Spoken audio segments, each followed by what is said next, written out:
ہمارے نبی صلی اللہ علیہ وسلم کے پاس ایک شخص آیا اور اس نے دیکھا کہ ہمارے نبی صلی اللہ علیہ وسلم حضرت حسن حسین کو بہت زیادہ بوسے دے رہے ہیں، پیار کر رہے ہیں۔ کبھی چہرے پر پیار دیتے ہیں، کبھی ہونٹوں پر دیتے ہیں، کبھی سر پر، کبھی ہاتھوں پر۔ وہ دیکھ کے بڑا حیران ہوا۔ اس نے کہا، اے اللہ کے رسول صلی اللہ علیہ وسلم، میرے 10 بیٹے ہیں یا 9 بیٹے ہیں، میں نے آج تک کسی کو پیار نہیں کیا، اسے بوسہ نہیں دیا۔ آپ صلی اللہ علیہ وسلم نے فرمایا کہ اللہ جس دل سے رحم نکال دے تو میں کیا کر سکتا ہوں؟ سبحان اللہ۔ تو آپ دیکھیں وہ محبوب صلی اللہ علیہ وسلم جن کا نام لیتے ہوئے کتنی بار ہونٹ آپس میں جڑتے ہیں، گویا وہ اس جہان میں پیار اور محبتیں پھیلانے آئے تھے۔ السلام علیکم ورحمۃ اللہ وبرکاتہ۔ نحمدہ ونصلی علی رسولہ الکریم، اما بعد فاعوذ باللہ من الشیطان الرجیم، بسم اللہ الرحمن الرحیم۔ قال اللہ تعالی فی الکلام المجید، نون والقلم وما یسطرون، ما انت بنعمت ربک بمجنون، وَإِنَّ لَكَ لَأَجْرًا غَيْرَ مَمْنُونٍ، وَإِنَّكَ لَعَلَى خُلُقٍ عَظِيمٍ۔ صدق اللہ العظیم۔ سارے ایک بار درود شریف پڑھ۔ اللہم صلی علی محمد وعلی آل محمد کما صلیت علی ابراہیم وعلی آل ابراہیم انک حمید مجید۔ اللہم بارک علی محمد وعلی آل محمد کما بارکت علی ابراہیم وعلی آل ابراہیم انک حمید مجید۔ اللہ رب العزت کا احسان ہے کہ جس نے ہمیں بہاروں والے اس مہینے میں اپنے گھر کے اندر اپنی اس محفل میں اکٹھے ہونے کی توفیق بخشی۔ اللہ سے دعا کریں کہ وہ ہم سب کا یہاں حاضر ہونا اپنے ہاں قبول کرے۔ میری بہنوں، اللہ رب العزت نے اس جہان کو جس ہستی کے لیے سجایا ہے، ان کا نام نامی محمد صلی اللہ علیہ وسلم ہے، اور آخرت کی جو زندگی ہے، آخرت کا جو جہان ہے، اس میں آپ کا نام احمد ہے۔ محمد صلی اللہ علیہ وسلم کے معنی وہ جن کی بہت زیادہ تعریفیں کی گئی ہوں۔ ہمارے نبی صلی اللہ علیہ وسلم، اللہ رب العزت نے آپ کو محبت ہی محبت بنا کر بھیجا ہے۔ آپ علیہ السلام کے چہرے انور کو دیکھ کر، آپ کے ساتھ رہ کر، کائنات کے انسان آپ کے ہو کے رہ گئے۔ آپ دیکھیں کہ آپ کا نام لیتے ہوئے بھی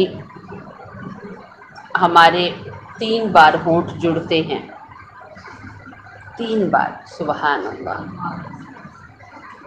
ہمارے نبی صلی اللہ علیہ وسلم کے پاس ایک شخص آیا اور اس نے دیکھا کہ ہمارے نبی صلی اللہ علیہ وسلم حضرت حسن حسین کو بہت زیادہ بوسے دے رہے ہیں، پیار کر رہے ہیں۔ کبھی چہرے پر پیار دیتے ہیں، کبھی ہونٹوں پر دیتے ہیں، کبھی سر پر، کبھی ہاتھوں پر۔ وہ دیکھ کے بڑا حیران ہوا۔ اس نے کہا، اے اللہ کے رسول صلی اللہ علیہ وسلم، میرے 10 بیٹے ہیں یا 9 بیٹے ہیں، میں نے آج تک کسی کو پیار نہیں کیا، اسے بوسہ نہیں دیا۔ آپ صلی اللہ علیہ وسلم نے فرمایا کہ اللہ جس دل سے رحم نکال دے تو میں کیا کر سکتا ہوں؟ سبحان اللہ۔ تو آپ دیکھیں وہ محبوب صلی اللہ علیہ وسلم جن کا نام لیتے ہوئے کتنی بار ہونٹ آپس میں جڑتے ہیں، گویا وہ اس جہان میں پیار اور محبتیں پھیلانے آئے تھے۔ ہم آپ علیہ السلام کے دور کو دیکھتے ہیں، جس وقت آپ دنیا میں تشریف لائے تو ایسا عالم تھا، ایسا وقت تھا کہ کوئی کسی کا تھا نہیں۔ اگر کوئی کسی سے تعلق لگاتا تو اس کی بھی بیچ میں اپنے کوئی مقصد ہوتا تھا، کوئی کسی کا دوست تھا تو اس کا بھی کوئی مقصد ہوتا تھا، رشتہ داریاں بھی مقصد کی تھی، فائدے کی تھی۔ آپ علیہ الصلاۃ والسلام جب تشریف لائے تو ایک حدیث کا مفہوم ہے کہ ایک بندہ جا رہا تھا کسی اور گاؤں میں، تو راستے میں اللہ تعالیٰ نے فرشتے کو انسانی روپ میں بھیجا کہ یہ میرا بندہ جا رہا ہے، اس سے پوچھو کدھر جا رہا ہے۔ اللہ کو تو سب کو پتہ تھا نا۔ تو وہ فرشتہ راستے میں آیا اور اس نے پوچھا تم کہاں جا رہے ہو؟ تو اس نے کہا کہ میں فلاں گاؤں میں جا رہا ہوں۔ پوچھا کیوں جا رہی ہو؟ کہا وہاں میرا ایک جاننے والا ہے، میں اسے ملنے جا رہا ہوں۔ تو وہ فرشتہ کہنے لگا کوئی آپ کی رشتہ داری ہے اس سے؟ نہیں۔ کوئی اس کی کا قرض ہے آپ دینے جا؟ نہیں۔ آپ پھر کیوں جا رہے ہیں؟ تو وہ بندہ کہنے لگا کہ میں اللہ کے لیے اسے ملنے جا رہا ہوں، اللہ کو راضی کرنے۔ سبحان اللہ۔ تو فرشتہ کہنے لگا کہ آپ اللہ کے لیے اس سے ملنے جا رہے ہیں تو اللہ آپ کو مل گیا ہے اور اللہ آپ سے راضی ہو گیا۔ یعنی اسلام نے ایسا ساتھ اور محبتیں ہمیں سکھائی ہیں کہ ہم کسی سے تعلق اللہ کے لیے رکھتے ہیں تو ہمارے سارے گناہ معاف ہو جاتے ہیں۔ بھلا دل میں کسی کے لیے چاہت رکھنا، یہ میرا خاندان ہے، یہ میرے رشتہ دار ہیں، یہ میرے پڑوسی ہیں، یہ میرے جاننے والے ہیں، مجھے اپنے دل میں ان کے لیے کچھ نہیں رکھنا۔ جب ملنا ہے تو اچھے طریقے سے ملنا ہے۔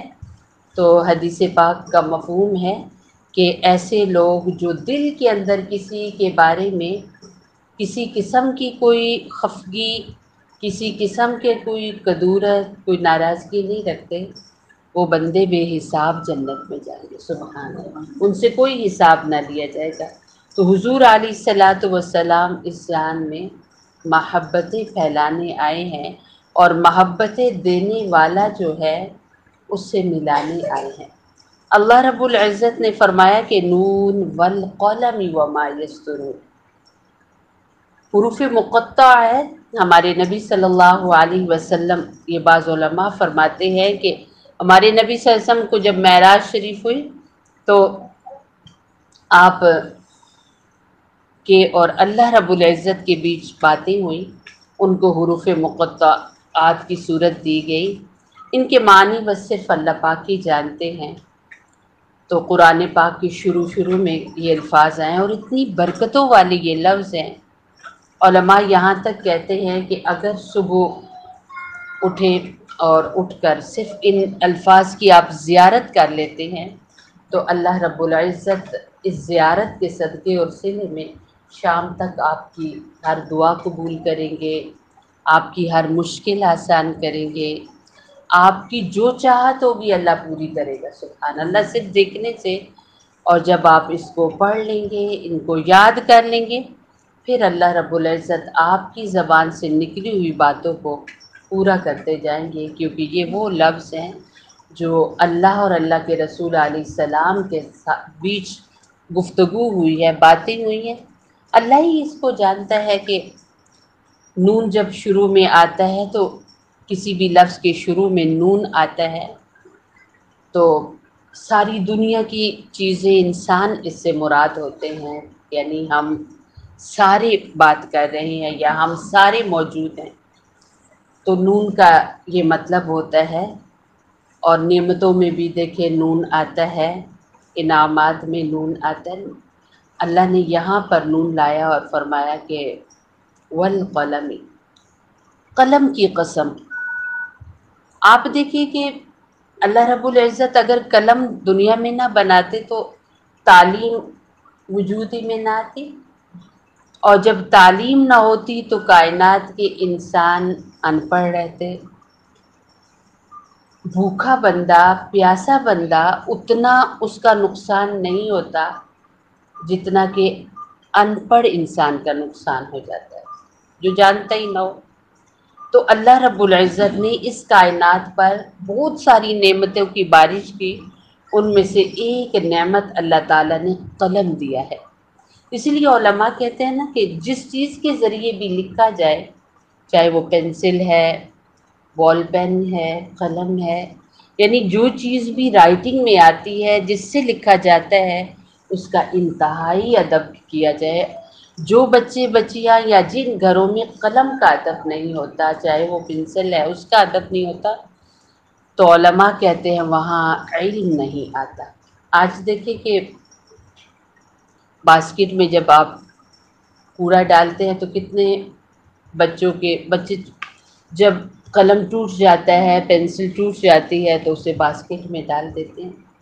ہمارے جو بڑے بزرگ تھے، ایک اللہ کے بہت بڑے ولی تھے، وہ احادیث لکھا کرتے تھے، تو انہوں نے وہ جب بھی قلم بناتے تھے اس وقت، آپ جانتے ہیں نا پہلے وقتوں میں قلم بنایا جاتا تھا، قلم اور سیاہی کے ذریعے لکھا جاتا تھا، تو وہ جب بھی قلم بناتے تھے تو اس قلم کے جو ذرے ہوتے تھے ان کو وہ جمع کرتے تھے، اور جب ان کا بالکل آخری وقت آیا تو اپنے جو شاگرد تھے انہیں کہنے لگے کہ شاید کہ میں دنیا سے چلا جاؤں، مجھے لگتا ہے کہ میرا آخری وقت آ رہا ہے، تو میرے پاس بہت سارا برادہ پڑا ہوا ہے، میں نے قلم بنایا تو اس کے چھوٹے چھوٹے چھلکے پڑے ہوئے، آپ وہ میری میت کو ڈالنے سے پہلے میری قبر کے اندر ان کو ڈال دیں۔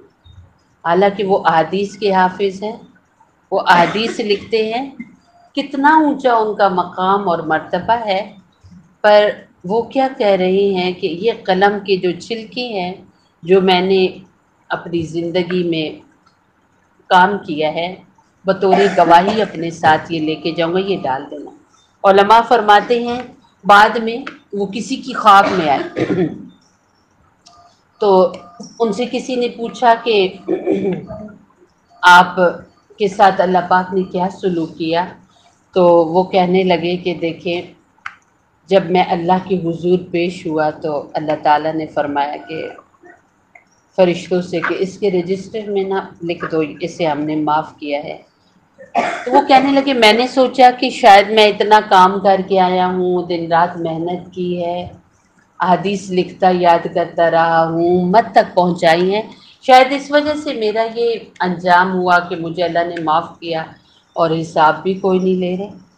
تو اللہ تعالیٰ تو دلوں کی راز جانتے ہیں، ان کی طرف سے پھر غیب سے یہ آواز ہے کہ دیکھو وہ کام تمہارا جو تم کر کے آئے ہو یہ اس کا اجر نہیں ہے، بلکہ تم جہاں لیٹے ہوئے تھے نا وہاں نیچے جو چھلکے اور برادہ پڑا ہوا تھا وہ بہت خوبصورت تھا، اس کا بڑا مقام تھا، اس کے ساتھ لگے ہوئے تھے آپ، تو ہم نے اس کی وجہ سے آپ کو معاف کر دیا، سبحان اللہ۔ اور وہ برادہ اور وہ چھلکے ہمیں اتنے اچھے لگے کہ ہم نے اس کو سنبھال دیا ہے تاکہ مٹی اسے نہ کھائے۔ جب قیامت کا دن ہوگا اور آپ کے اعمال جب تولے جائیں گے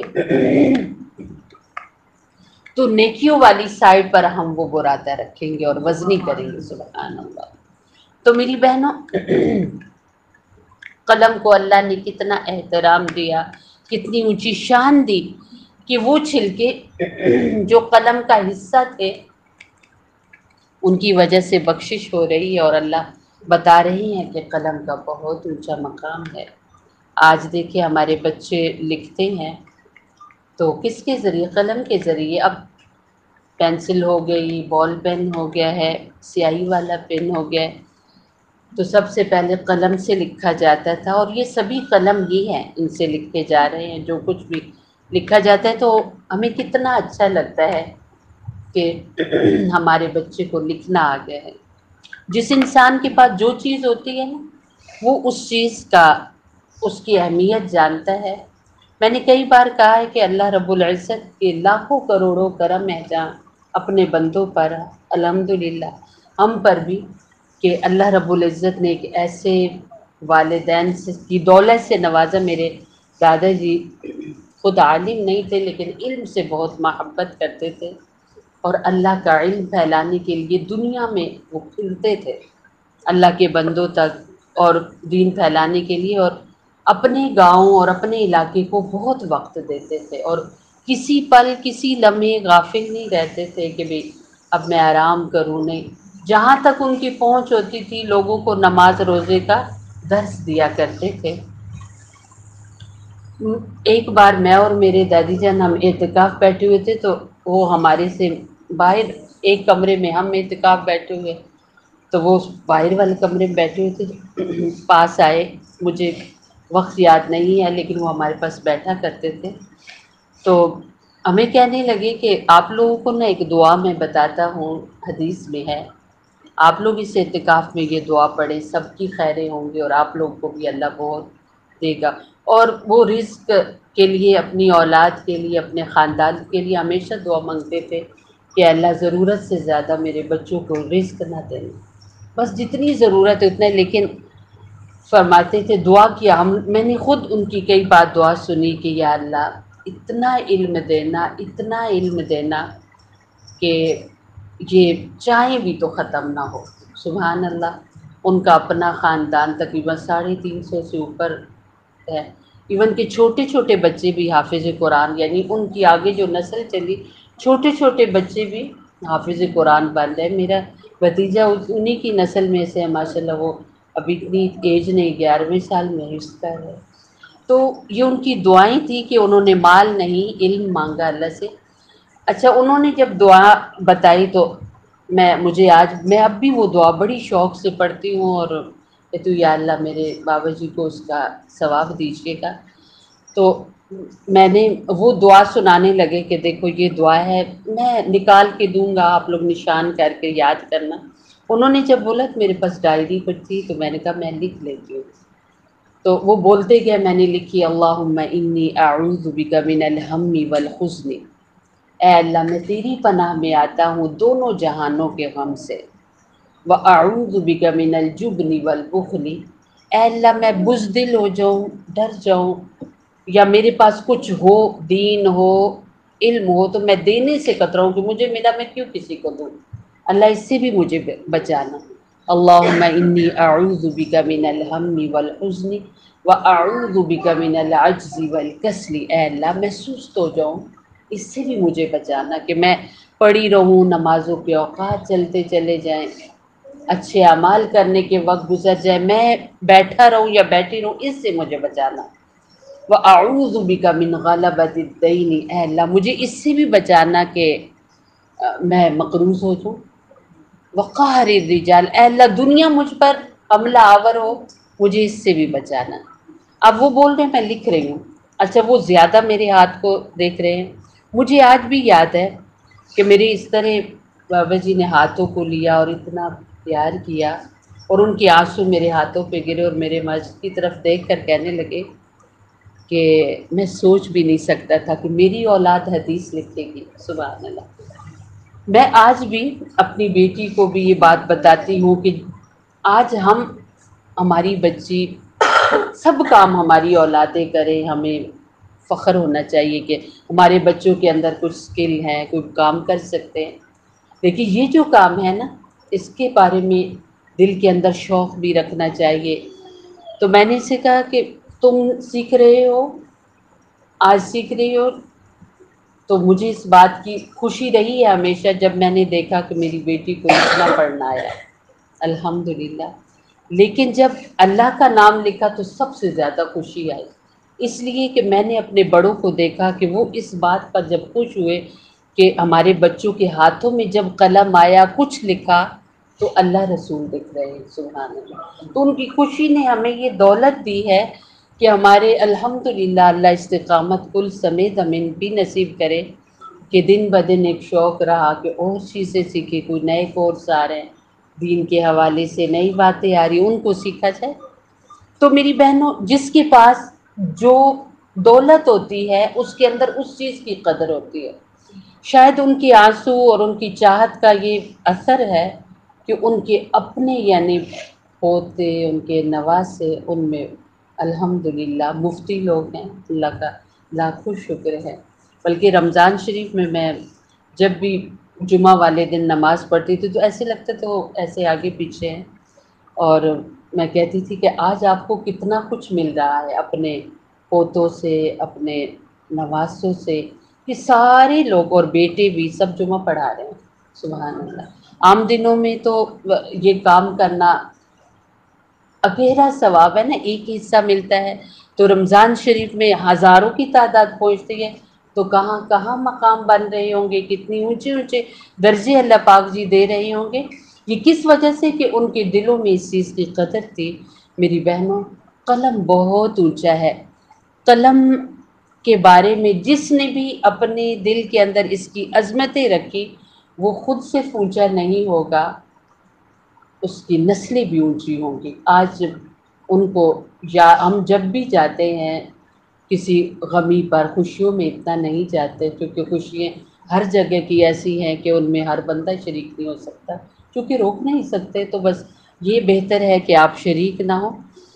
تو آپ یقین مانیں کہ لوگ انہیں اتنا یاد کرتے ہیں، ان کے وقت کو یاد کرتے ہیں کہ جب وہ تھے تو دن رات کس طرح بڑھاپے میں بھی پاؤں مار مار کر ہمارے دروازوں تک آتے، دستک دے کر کہتے کہ ابھی یہ ٹائم اٹھ جاؤ اور چلو اور نماز پڑھو، ابھی روزے کا وقت ہے۔ یعنی لوگوں کو اتنا جگاتے تھے اور جگا کر رکھا اپنے دور میں۔ تو میری بہنوں، ایسا کیوں تھا؟ کیونکہ ان کے دل میں قلم کی بہت قدر تھی۔ آج ہمارے دلوں کے اندر بھی قدر ہونی چاہیے۔ ہمارے بچے اور زبانیں سیکھیں، ہمارے دل میں یہ شوق آئے کہ اے رب کریم، ہمارے بچے بچیاں اور زبانیں سیکھ رہے ہیں، سیکھنے کے بعد یہ اوروں تک اپنا اس پیغام کو، جو میرا آپ کا پیغام ہے کہ ہم مسلمان ہیں، اس پیغام کو لے کر چلے۔ میری بہنوں، مائیں جب دعائیں مانگتی ہیں، ماؤں کے جب ہاتھ اٹھتے ہیں تو اولادوں کو اللہ کہاں سے کہاں تک پہنچاتا ہے۔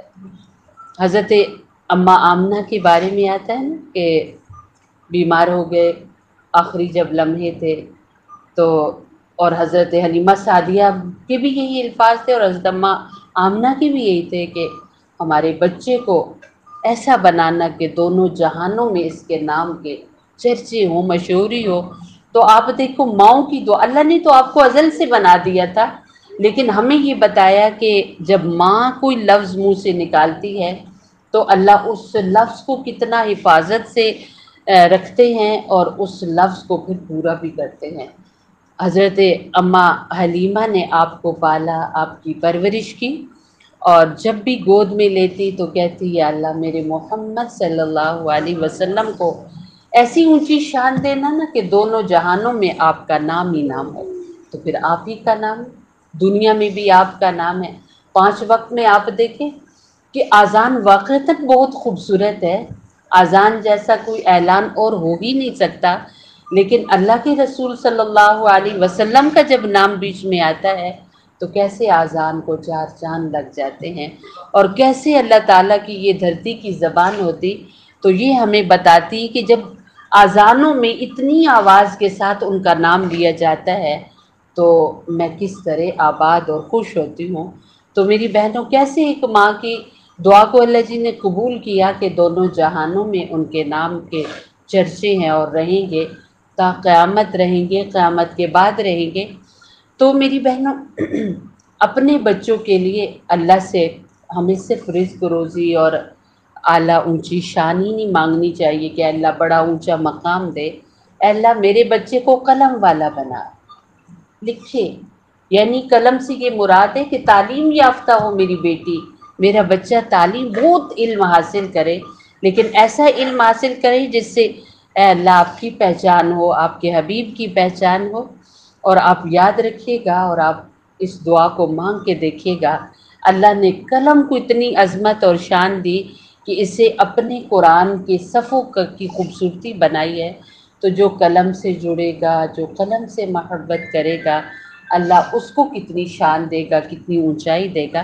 تو اللہ رب العزت کی ذات یہاں قلم کی قسم کھا کر ارشاد فرما رہے ہیں کہ مجھے قلم کی قسم وما یسترون، اور جو لکھا جاتا ہے مجھے اس کی بھی قسم، سبحان اللہ۔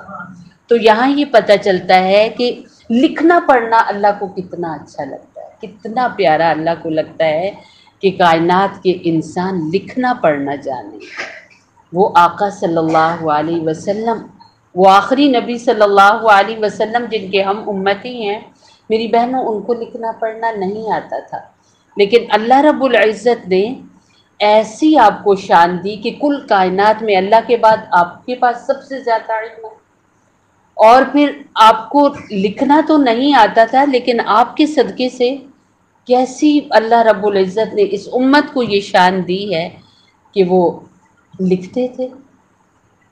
علماء بتاتے ہیں کہ ایک آدمی سکھ تھا، وہ مسلمان نہیں تھا، لیکن وہ اس کا بس اپنا، اس کی لکھائی بہت اچھی تھی تو وہ قرآن لکھا کرتا تھا، تو یا ہندو تھا۔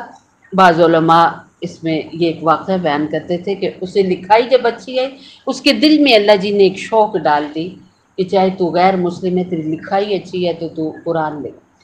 تو وہ دن میں قرآن شریف پورا لکھ لیتا، اور اس طرح وہی اس کا ذریعہ آمدن تھا۔ تو علماء فرماتے ہیں یہ بندہ جب فوت ہوا تو ہندوؤں کے ہاں تو جلا دیتے ہیں، تو اس قدر اس پر تیل ڈالا گیا، پٹرول ڈالا گیا، پر اس کے بدن کو آگ ہی نہیں لگی، وہ جلا ہی نہیں۔ پھر اسے دفنایا گیا، اس کی تدفین کی گئی۔ تو آپ دیکھیں، وہ جو اس نے ہاتھ میں پکڑا وہ قلم، اور جو چیز اس نے لکھی وہ قرآن شریف، وہ نان مسلم ہو کر بھی لوگوں کے سامنے اس کے بدن کی اللہ پاک نے حفاظت کی، اس کا بدن اللہ محفوظ کر رہے ہیں۔ تو جب قلم اور لکھائی ہمارے بچوں کو آئے گی تو کیا اللہ انہیں بھوکا رکھے گا؟ میری بہنوں بالکل بھی نہیں رکھے گا۔ اللہ رب العزت نے یہ بدن بنایا ہے، اگر ظاہری کھانے کا انتظام نہ ہوا تو اللہ اس کو طاقت اتنی عطا کر دیں گے کہ بھوک محسوس نہیں ہوگی۔ آپ دیکھیے کہ کتنے ایسے بزرگ گزرے ہیں جن کا ذریعہ آمدن کچھ بھی نہیں تھا، کچھ بھی نہیں تھا، لیکن ان کے گھر والے بھوکے نہیں سوتے تھے، اللہ ان کی رزق کا انتظام کرتا تھا۔ پھر ایک وقت ایسا بھی آیا کہ بعض بزرگوں کے ہاں کئی مہمان آتے تھے اور کھا کر جاتے تھے، ذریعہ آمدن کوئی بھی نہیں تھا، اللہ رزق دے رہا تھا۔ تو نون والقلم وما یسطرون، کہتے ہیں نا کہ کسی کے پاس دولت ہو، دولت کو زوال ہے، دولت ختم ہو جائے گی۔ آپ دیکھیں اس کائنات میں سب سے زیادہ امیر بندہ قارون تھا، اتنا امیر تھا کہ اس کی چابیاں بھی جانوروں کی پشت پر رکھ کر لاد کر ایک جگہ سے دوسری جگہ لے جاتے تھے، اتنے بڑے خزانے تھے، پر کیا ہوا؟ مٹی میں مل گئے۔ تو کتنا بھی انسان مالدار ہو، اس کی مال ایک حد تک ختم ہو جائے گا۔ کہتے ہیں کہ ایک بہت بڑا بادشاہ گزرا ہے، وہ اپنی جو حکومت تھی اس دور میں اس نے بہت ہیرے جواہرات اکٹھے کیے، اور ان ساروں کو اس نے ایک غار میں رکھ دیا۔ تو ایک دن ویسے ہی اسے خیال آیا کہ کیوں نہ میں اپنے، اور غار بھی ایسا نہ پہاڑوں میں بنایا اور بھول بھلیاں بنا دی، ادھر کا راستہ ادھر ادھر ادھر چلتے چلتے ایک بندہ اندر جاتا، اسے واپسی کا راستہ ہی بھول جاتا کہ وہ کدھر سے آیا تھا۔ لیکن بادشاہ کو بڑا خود پر اعتماد تھا، میں نے خود بنایا ہے اور اس کا ڈیزائن میں نے خود دیا ہے، میں بھلا راستے بھول سکتا ہوں؟ تو جگہ جگہ اس نے اینٹیں ہیرے جواہرات کی تیار کر کے رکھوا دی کہ یہ میری اپنی پراپرٹی ہے، میرا اپنی دولت ہے، میرا اپنا خزانہ ہے۔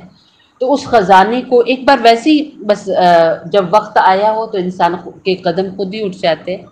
تو علماء فرماتے ہیں کہ وہ بادشاہ جو تھا، وہ اس نے کہا کہ اپنے وزیروں سے کہ مجھے اپنے غار کا چکر لگانا ہے.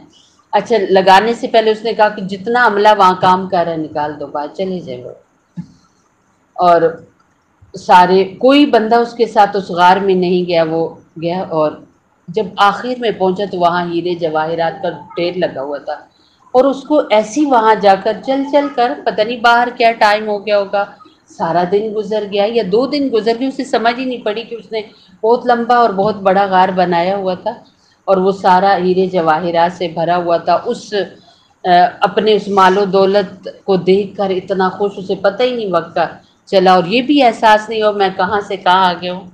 تو علماء فرماتے ہیں کہ وہ جب آخری ڈھیر کے پاس پہنچا تو ایسی پیاس لگی کہ اس سے چلا ہی نہیں جا رہا تھا. اس ڈھیر کے پاس نا وہ بیٹھ گیا، آوازیں دے رہا تو آوازیں کہاں ہیں، بہت دور سفر کر کے اندر وہ جا چکا تھا.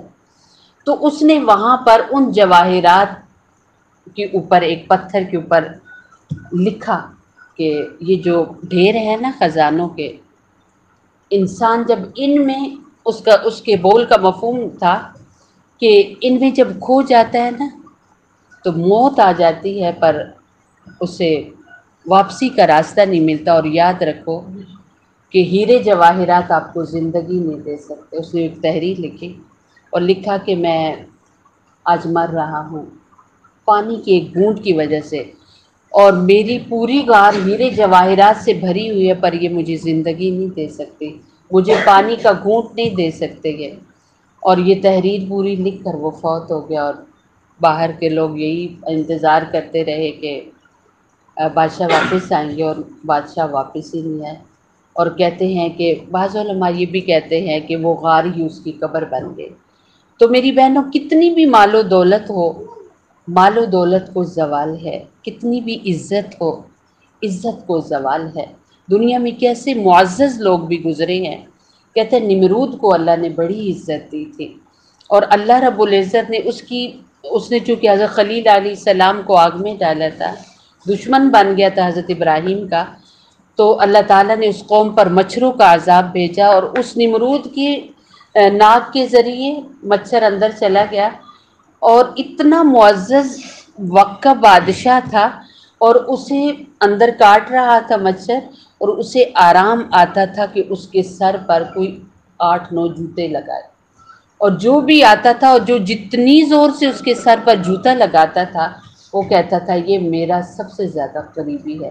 اللہ نے کیسی عزت کو مٹی میں ملا دیا. تو میری بہنوں عزت عارضی ہے، سب عارضی ہے، سب چیزوں کو فنا ہے، علم باقی ہے کیونکہ علم اللہ کی شان ہے اور علم پڑھا جاتا ہے، علم لکھا جاتا ہے. جبھی تو اللہ رب العزت ان کی قسمیں کھا کر بتا رہے ہیں ما انت بنعمت ربک بمجنون. اے نبی صلی اللہ علیہ وسلم مجھے قلم اور اس کی تحریر کی قسم آپ دیوانے نہیں ہیں. دنیا کے لوگ آپ کو دیوانہ کہتے ہیں. کیوں کہتے تھے؟ ہمارے نبی صلی اللہ علیہ وسلم کو دنیا کیوں دیوانہ کہتی تھی؟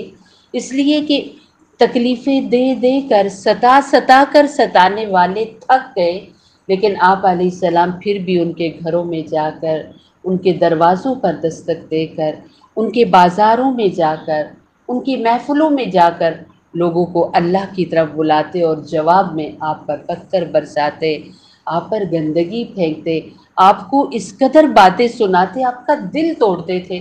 لیکن آپ علیہ الصلاۃ والسلام نے کبھی بھی آپ اس بات سے گھبرائے نہیں. میں نے کئی بار طائف کا واقعہ آپ کو بتایا ہے کہ ہمارے نبی صلی اللہ علیہ وسلم کو سب سے زیادہ ستایا طائف کے سفر میں گیا ہے. تو ہمارے نبی صلی اللہ علیہ وسلم اتنے خون آلود تھے، آپ کے سر سے خون نکل رہا، آپ کے کندھوں سے، آپ کے بازوؤں سے، آپ کے پورے بدن پر. کیونکہ جب وہاں دعوت کے لیے گئے تو قبول کرنے کے بجائے وہاں کے غنڈوں کو، وہاں کے اوباش اور جوان لڑکوں کو آپ کے پیچھے لگا دیا کہ جتنے پتھر مار سکتے ہو ان کو مارو. تو وہ مار رہے تھے اور ہمارے نبی صلی اللہ علیہ وسلم واپس آ رہے تھے اور آپ کا پورا بدن زخمی اور آپ کے جوتوں کے اندر آپ کا خون مبارک جمع ہو گیا اور آپ یعنی جوتے جو تھے نا وہ اور پاؤں جڑ گئے آپس میں، اتنا لہو بہا ہمارے نبی صلی اللہ علیہ وسلم کا. تو علماء فرماتے ہیں کہ فرشتے اس کائنات میں فرشتے 2 دفعہ بہت روئے ہیں۔ ایک بار جب حضرت ابراہیم علیہ السلام کو آگ میں ڈالا گیا تو فرشتوں نے رو کر کہا تھا کہ یہ جو آگ میں ڈالا جا رہا ہے، اگر یہ جل کے ختم ہو گئے تو آپ کے لوگوں تک کون آپ کی بات پہنچائے گا؟ تو اللہ تعالیٰ نے فرمایا کہ میں جانتا ہوں جو تم نہیں جانتے۔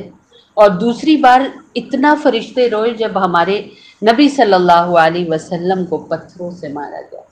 فرشتے رو رو کر یہ کہہ رہے تھے کہ اپنی قوم میں، اپنے علاقے میں لوگوں کو اللہ کی طرف بلایا، لوگوں نے نہیں مانا، چند ایک لوگوں کے سوا باقی سب دشمن ہو گئے۔ آپ اس امید سے یہاں آئے تھے کہ یہ لوگ بات سنتے ہیں، تو یہ سننے کے بجائے انہوں نے جواب، یعنی آپ پیدل چل کے آئے، بھوکے پیاسے آئے، کتنی تکلیف سے آئے، لیکن جواب میں آپ کو کوئی پانی کا پوچھتا، آپ کی کوئی مہمانی کرتا، آپ کو اتنی باتیں سنائی گئی اور آپ پر پتھر برسائے گئے اور آپ کو لہو لہان کیا گیا۔ فرشتے بہت روئے۔ علماء فرماتے ہیں کہ فرشتے پھر آپ کے پاس آئے، پہاڑوں کے فرشتے، اور ہاتھ باندھ کے کھڑے ہو گئے کہ اللہ کے رسول احسان اب تو ہماری بس ہو گئی ہے، ایک بار آپ کہہ دیں، آپ اجازت دے دیں کہ ان لوگوں نے آپ کو بہت ستایا ہے، بہت مارا ہے، ہم سے برداشت نہیں ہو رہی، تو آپ اجازت دیں نا، ہم چونکہ 2 پہاڑوں کے بیچ میں طائف ہے، تو فرشتوں نے کہا کہ ہم جیسے چکی کے بیچ میں ایسے دانہ پس کر آٹا بن جاتا ہے نا، طائف والوں کو ہم ایسے پیس دیں گے ان کے گھروں سمیت۔ تو آپ نے اپنے ہاتھ آسمان کی طرف اٹھا کر کہا کہ اے اللہ میری قوم کو معاف کر دے، یہ مجھے پہچانتے ہی نہیں ہے نا، یہ کیوں مجھ پر پتھر برسا رہے ہیں؟ کیونکہ یہ مجھے نہیں پہچانتے، اے اللہ انہیں معاف کر دے۔ علماء فرماتے ہیں کہ یہ جو ایشیا میں، یہ جو خاص کر کے ہمارے وطن تک اللہ کا پیغام آیا ہے، اسی طائف سے حضرت محمد بن قاسم آئے تھے، وہی مجاہد اس جگہ سے آئے تھے، اور ان کی صدقے سے اللہ تعالیٰ نے یہ دین اور اپنی پہچان اور نبی علیہ الصلاۃ والسلام کی پہچان ہمیں دی، ان کی وجہ سے وہ آئے تھے اس پیغام کو لے کر۔ میری بہنوں، اگر میرے آپ کے نبی علیہ السلام یہ کہہ دیتے کہ پیس دے، تو پھر ہم تک یہ دین کیسے آتا؟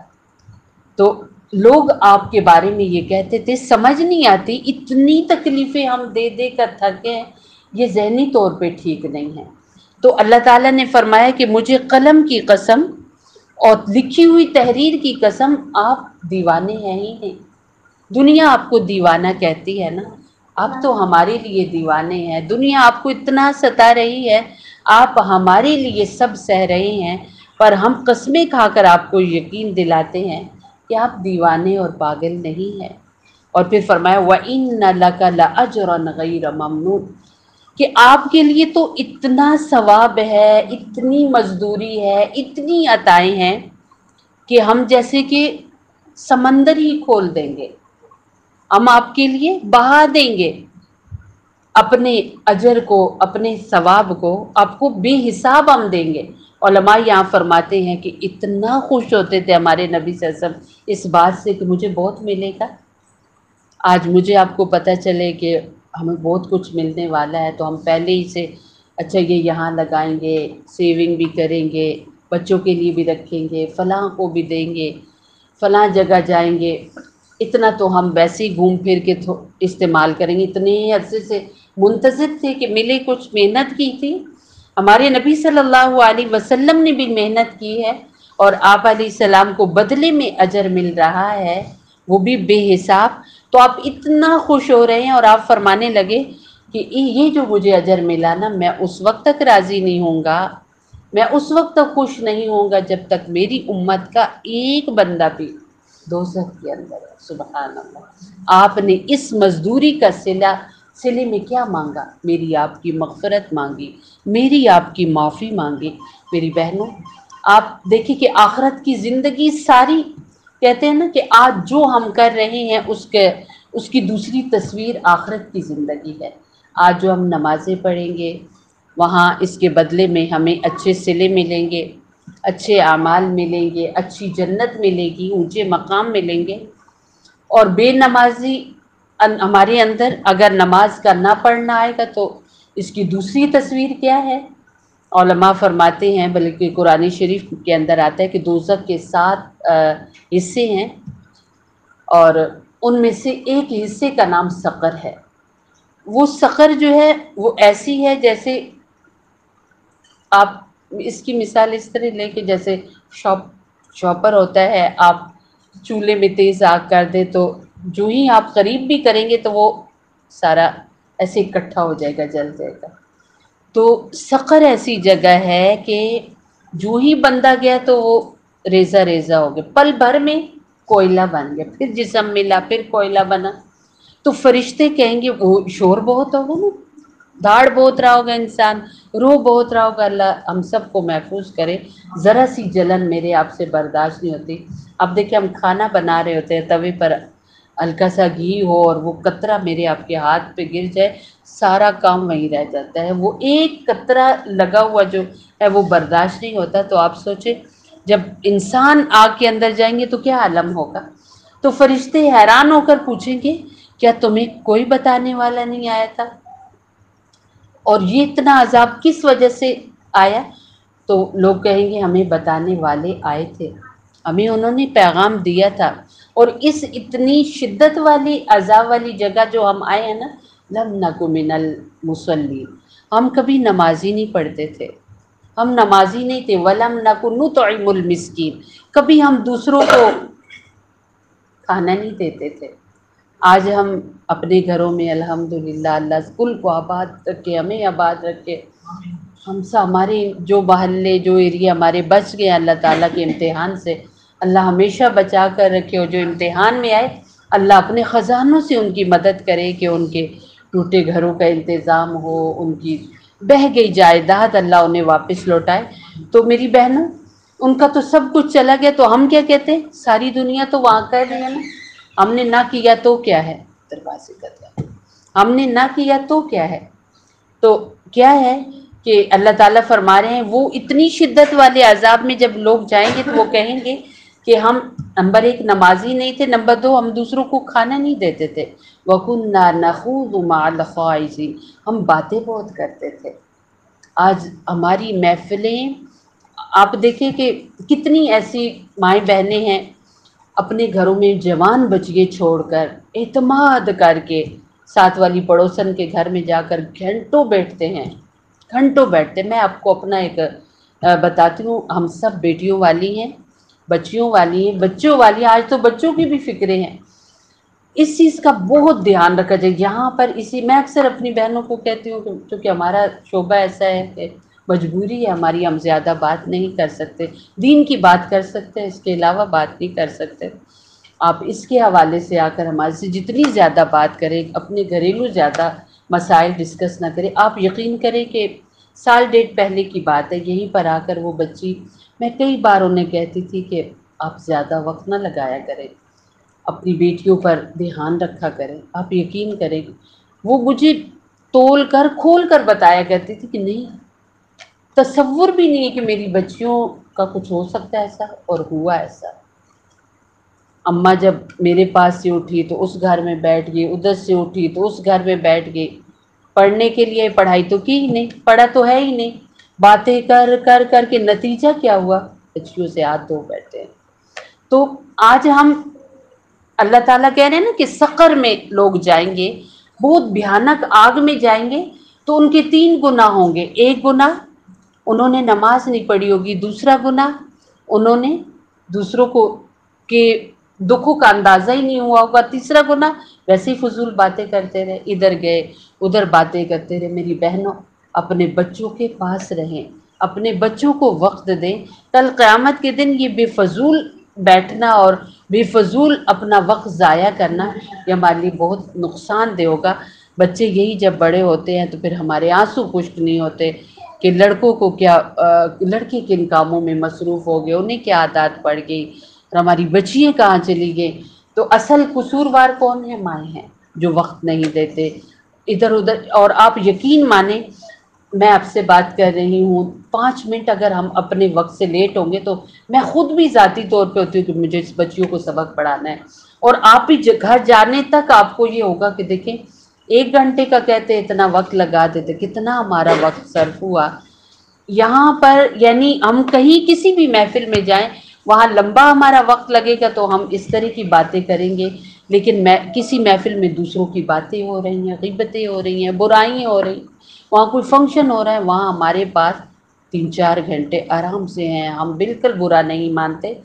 تو میری بہنوں، یہ جو اپنے وقت کا ضیاع ہے یہ ہمارے لیے نقصان دہ ہوگا۔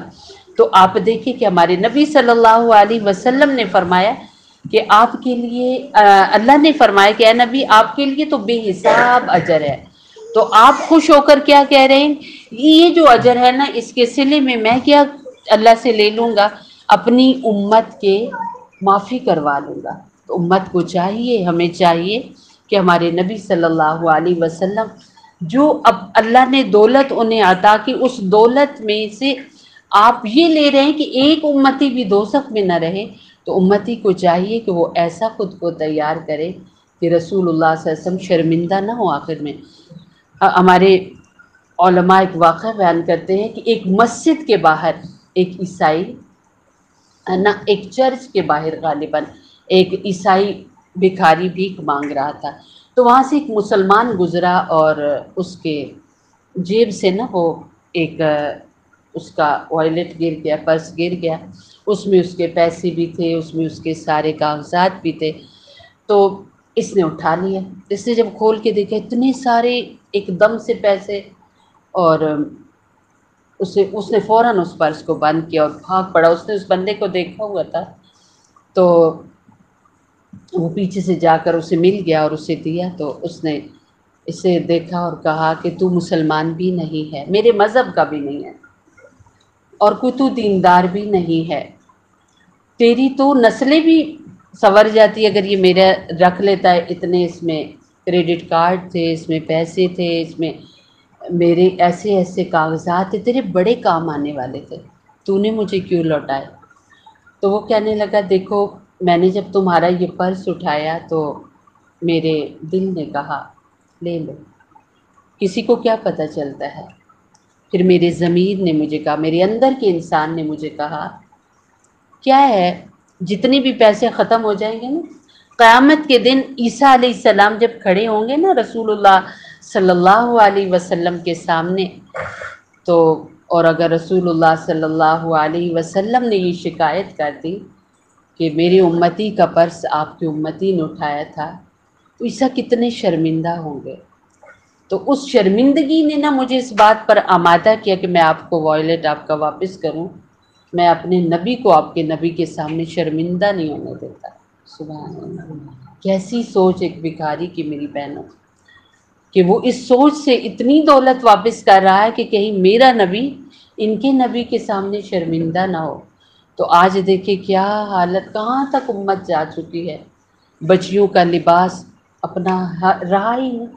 ہمارے یہ پسماندہ علاقہ ہے نا، آپ دیکھیں یہاں پر بھی ہماری بچیوں کا لباس کیسا ہو گیا ہے، دوپٹے ہیں ہی نہیں، پہلے یہ ہوتا تھا کندھے پر تو لے لیتی تھی، اب وہ بھی ختم ہو گئے۔ ہمارے بچوں کے لباس، ہمارے بچے نبی صلی اللہ علیہ وسلم کی سنت تو ادا نہیں کر رہے، داڑھی تو نہیں رکھ لے، لیکن داڑھی کا کس قدر بھیانک مذاق اڑایا جا رہا ہے، کبھی چہرے پر کیسی لائن، کبھی کیسی لائن، یہ ایک طریقہ مذاق ہے، بے حرمتی ہے حضور علیہ السلام کی صورت کی میری بہنوں۔ تو کیا بن رہا ہے، اور حضور اقدس صلی اللہ علیہ وسلم کے سامنے کیا جواب ہوگا میرا آپ کا؟ آپ تو کہہ رہی ہیں کہ میں امت کے آخری فرد کو بھی اللہ سے بخشوا لوں گا جو دوزخ میں جا رہا ہوگا۔ تو میری بہنوں ہمیں بھی فکر کرنی چاہیے، اللہ رب العزت سے دعا ہے کہ اللہ فکر والی زندگی دے۔ دعا کے لیے حاضر ہیں۔ بسم اللہ الرحمن الرحیم، الحمد للہ رب العالمین، الرحمن الرحیم، مالک یوم الدین، ایاک نعبد و ایاک نستعین، اہدنا الصراط المستقیم صراط الذین انعمت علیہم غیر المغضوب علیہم ولا الضالین آمین۔ بسم اللہ الرحمن الرحیم، ربنا آتنا فی الدنیا حسنۃ وفی الآخرۃ حسنۃ وقنا عذاب النار وقنا عذاب القبر وقنا عذاب الحشر وقنا عذاب المیزان یا ارحم الراحمین۔ یا ارحم الراحمین۔ یا اللہ ہم سب کا مل بیٹھنا قبول فرما۔ یا اللہ جتنا کہا سنا عمل کی توفیق عطا فرما۔ اے اللہ ہمارے چھوٹے بڑے گناہ معاف فرما۔ اے اللہ ہمارے اگلے پچھلے گناہ معاف فرما۔ اے اللہ ہمارے بیماروں کو شفائے کاملہ عطا فرما۔ اے اللہ جو پریشان ہیں سب کی پریشانی دور فرما۔ یا اللہ جن کی اولادیں جوان ہیں یا اللہ ان کے نیک نصیب انہیں ماں باپ کو عطا فرما۔ اے اللہ جن کی اولادوں کے گھر بس چکے ہیں یا اللہ اولادوں کو آپس میں محبت الفت عطا فرما۔ یا اللہ ہر اولاد کو اپنی ماں باپ کے ساتھ یا اللہ اچھا سلوک کرنے والا بنا۔ اے اللہ حضور علیہ السلام کی پوری امت کو بخش دے۔ اے اللہ جو کلمہ گو دنیا سے چلے گئے انہیں بھی یا اللہ جو امت محمد صلی اللہ علیہ وسلم آج موجود ہیں آئندہ آئیں گے اے اللہ سب کو بخش دے۔ اے اللہ سب پر رحم فرما۔ اے ارحم الراحمین اللہ سب کی اصلاح فرما۔ اے اللہ سب کی مدد فرما۔ اے اللہ سب کو ہدایت عطا فرما۔ یا اللہ سب کو کامیابی نصیب فرما۔ اے اللہ جو مالی لحاظ سے ہمارے مسلمان پریشان ہیں اپنے خزانوں سے رزق حلال رزق وافر عطا فرما۔ کھلا رزق روزی کے ذرائع عطا فرما۔ یا اللہ ہمارے جو بچے بچیاں اور ہم بے راہ روی کا شکار ہیں آپ سے دور ہیں یا اللہ اپنی محبت عطا فرما۔ یا ارحم الراحمین اللہ تو نے کتنے خوبصورت الفاظ کے ساتھ قرآن شریف پورا ہمیں دیا اور سورہ قلم جو آج ہم نے پڑھی ایک ایک لفظ اس سے آپ کے حبیب علیہ السلام کی محبتیں برس رہی ہیں۔ اے اللہ ہمیں ان محبتوں کو سمیٹنے والا بنا، ان کی قدر کرنے والا بنا۔ کیسے قسمیں کھا کھا کر تو اپنے حبیب کی شان بیان کر رہا ہے اور کیسے آپ کے حبیب علیہ السلام اس موقع سے فائدہ لے رہے ہیں کہ اللہ مجھ پر مہربان ہے اور میں اللہ سے اپنی امت بخشوا لوں گا۔ یا اللہ اپنے حبیب علیہ السلام کی سچی غلامی ہمیں اور ہمارے بچوں کو ہماری نسلوں کو نصیب فرما، ہمارے بڑوں چھوٹوں کو نصیب فرما۔ یا ارحم الراحمین اللہ ہم نے پڑھا ہے کہ حضور علیہ السلام کا فرمان ہے کہ اس امت کے 70,000 ایسے ہوں گے جو بے حساب جنت میں جائیں گے۔ اے اللہ حضور علیہ السلام کی پوری امت کو ان میں شامل فرما۔ اے اللہ موت کے وقت کلمہ نصیب فرما۔ اے اللہ موت کی سختیوں سے بچا۔ یا اللہ آج کے دور میں تو اتنی اچانک موتیں ہو رہی ہیں، پل بھر میں ایک بندہ ٹھیک ٹھاک کھڑا ہے تو کچھ لمحوں کے بعد پتہ چلا وہ نہیں ہے۔ یا ارحم الراحمین اللہ کل ایک خاتون فوت ہوئی ہیں، پرسوں وہ اپنے ہی بیٹے کی شادی میں اس فنکشن میں کیسے بھاگ بھاگ کے کام کر رہی تھی۔ خواتین ساری بتا رہی تھی کہ اپنے کزن بیٹا تھا ان کا رشتہ دار بچہ تھا، اس کی شادی میں یعنی ایک ہی گھر کے اندر شادی تھی، یعنی رشتے میں ان کا پوتا لگتا تھا، وہ کس طرح یعنی دادی اپنے پوتے کی شادی میں کیسے بھاگ بھاگ کے کام کر رہی تھی، سارے لوگوں کو ملی، سارے لوگوں کو الوداع کیا اور اسی فجر کو وہ نہیں تھی، کچھ بھی نہیں ہوا۔ یا اللہ کتنی اچانک کی موتیں آ رہی ہیں، نہ جانے کب ہم آپ کے پاس پہنچ جائیں۔ یا اللہ تیاری کی توفیق نصیب فرما۔ اے اللہ ذرا سی جگہ پہ جاتے ہیں، تھوڑے سے فاصلے پر جاتے ہیں، تیاری کرتے ہیں۔ یا اللہ رات کو سونے سے پہلے ناشتے کی تیاری کرتے ہیں کہ یہ چیز رکھ کے بچوں کو وقت پہ کھانا دینا ہے، اور صبح کے کام کر کے دن کے کھانے کی تیاری کرتے ہیں۔ ایک ایسی منزل جو ہے ہی بہت لمبی جہاں سے واپسی نہیں، اے اللہ اس کی کوئی تیاری نہیں۔ رب کریم ہمیں تیاری کی توفیق نصیب فرما۔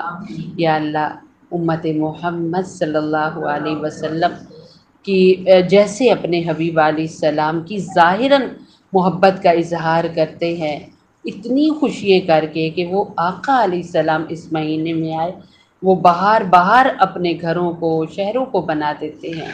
یا اللہ ویران اور اندھیرے دلوں اور ضمیروں کو بھی بہار والا بنا دے۔ یا اللہ روشن کر دے۔ یا اللہ اس دل اور دماغ میں چراغاں ہو جائے۔ یا اللہ ظاہری روشنی تو تھوڑے پلوں کے بعد بند ہی ہو جاتی ہے، پھر جہان اندھیرے میں ڈوب جاتا ہے، اور اندر روشن ہو گیا تو قبر تک روشنی رہے گی۔ اے اللہ سب کو ہدایت والی زندگی نصیب فرما۔ ہمارے نبی صلی اللہ علیہ وسلم نے جتنی خیر کی دعائیں مانگی ہیں ہمارا پورا ان میں حصہ عطا فرما۔ جتنی شرور سے پناہ مانگی ہم سب کو بچا۔ سبحان ربک رب العزت عما یصفون وسلام علی المرسلین والحمد للہ رب العالمین۔ سبحانک اللہم وبحمدک نشہد ان لا الہ الا انت وحدک لا شریک لک نستغفرک ونتوب الیک وصلی اللہ تعالی علی خیر خلقہ محمد وآلہ وأہل بیتہ اجمعین برحمتک یا ارحم الراحمین۔